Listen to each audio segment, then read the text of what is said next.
برادری دیگری سوال کردن آیا در حالتی جنابت از کار خواندن یا ذکر کردن درست است یا خیر؟ بله برادر، در حالتی جنابت درست است انسان ذکر رو از کار بکند، تسبیح و تهلیل بگوید و همچنان درود بخواند، همه از اینها درست است.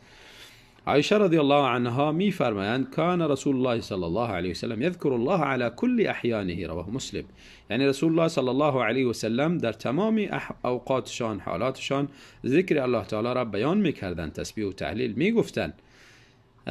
و البته از این حالتها یعنی اوقات فقط حالتی جنابت مخصوص است که در حالت جنابت فقط قرآن نمیخوانه بس. به روایتی علی رضی الله عنه که در سنن اربعه، سنن ترمذی، سنن ابو داود و نسائی و ابن ماجه حدیث می آید که علی رضی الله عنه می فرماید رسول الله صلی الله علیه و سلم از قرآن خواندن چیزی مانع نمیشد به جز جنابت، به جز جنابت چیزی دیگری مانع نمیشد.